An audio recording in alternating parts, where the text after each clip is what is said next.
This is our home. It's our cradle, and with very few, and even then only temporary exceptions, it is where we spend every second of every day of our lives. As such, making our brief time here comfortable as well as productive should be a primary goal of every member of our species. And this debate on whether religion is contributing positively to that shared goal is approaching a point where we will be able to provide a definitive answer. And that answer will certainly be a resounding no. The reason is that religion is inherently immoral. More specifically, religion has outlived the usefulness it had for our species when we were very young. It is now tearing, clawing, and dragging us backwards, forcing us to work that much harder for any bit of progress we can slip by the superstitions and nonsense. But to really understand the true effect of religion on our society today, we have to go back to our beginnings. Our species is at least 100,000 years old. And for the vast majority of that time, our ancient ancestors simply scratched at the dust, barely managing to hold on at the shadowed, tenuous edge of survival. They were at the mercy of natural disasters, famines, floods, disease, predators. They understood none of it, could predict none of it, and had no way of resisting any of it. But they fought, they endured, and they learned. We've spent thousands of generations staring into space with not the faintest clue as to what was out there or how it could affect us. We've let superstition consume our minds and guide our hands. But eventually, finally, we broke free. We climbed out of the primordial ocean of ignorance and began not only to care about being intellectually powerful, but also about being intellectually honest. It may have taken thousands of generations to get us to the point where we had the ability and the desire to truly learn about our home. But once those few necessary pieces finally came into place, our curiosity, our ravenous need to learn, took flight. In fewer years from that point than the number of entire generations before it, we have gained capabilities akin near to magic. We stand on the shoulders of giants long past, and more importantly, help support those who will one day walk among our distant children. And what has this gained us? Everything. Our medicines, our food, our heated homes, our communication systems, our transportation, it's all based on the knowledge that we've gained through our inexorable march out of the darkness of superstition. By learning how to learn, by explaining facts with theories, by using the ideas of experimentation and verification, we have forced away the tearing claws of our own ignorance and reached inside the atom and outside the influence of our own star. What our ancestors were once at the mercy of, we now understand and can, at the very least, mitigate. Diseases no longer run rampant and unchecked through our societies. We know how to eat well and clean ourselves effectively. We can grow enough food to feed ourselves, even if the weather isn't perfect. We can travel and explore this world of ours. And hopefully soon, we can step out of our cradle entirely.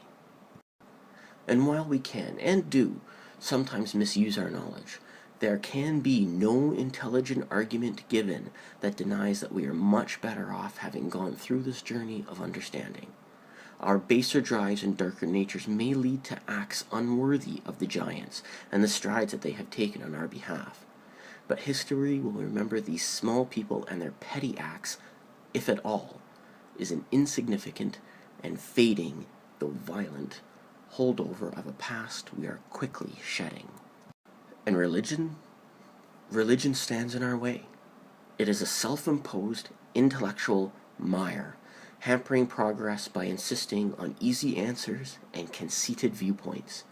Instead of helping drive our curiosity forward to new ideas and expanding the frontiers of our capabilities, it tells us to look towards those without expertise, without training, without knowledge, to guide us blindly back down the mountain that the giants have devoted their lives to help us climb.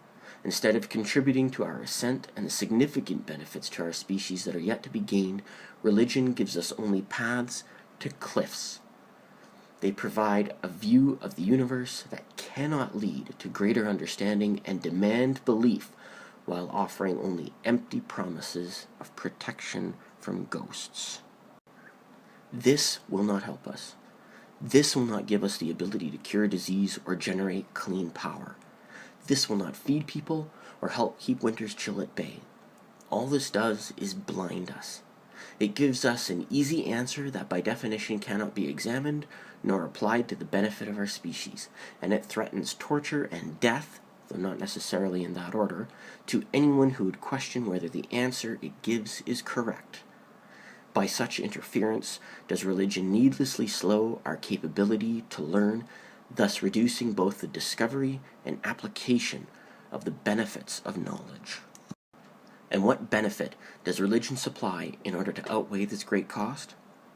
It will allow you to develop a deep case of Stockholm Syndrome with those prison masters who call themselves holy.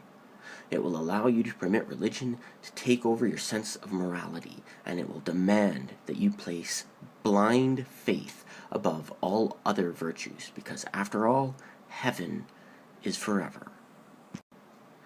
This road does provide religion with the opportunity to claim the moral high ground, but it takes very little travel down this road before it becomes painfully obvious that we are deceived. The claim that faith is deserving of a higher place in our system of values than even life, and this is the only claim that can be made that will even begin to justify the interference that religion causes in our acquisition of knowledge, is soon revealed as a siren song. It may sound more sweet and inviting than you could ever have thought possible, but ultimately this leads to only one end. For as soon as faith is more important than life, then threatening someone's faith becomes a heinous crime, and taking someone's life is permissible if it means bringing that person or yourself closer to God. This is the path of terrorism, suicide bombers, and self-induced extinction through both petty acts of gross stupidity, as well as simply being unable to defend ourselves from a natural disaster. We do have one natural predator remaining, the universe itself, and while it may not actively hunt us, it can wipe us out in moments without hesitation or regret. But we are not done. Just like our ancestors, we are still learning. We have fashioned a light to help us walk out of this darkness, but we are not free of it just yet.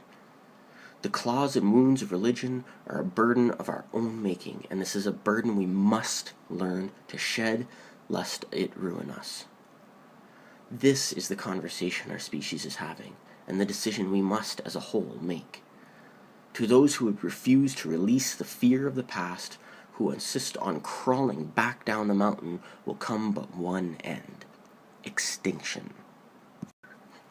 But to those who recognize the value and stark necessity of knowledge will go an everlasting life of a different sort. A life not in the literal sense, but in the ideas passed to those future giants to build on. A life for our species for thousands of generations to come, where we will be looked back upon as the ancient ones, primitive and struggling on the shadowed, tenuous edge of survival. But we fought, we endured, and we learned.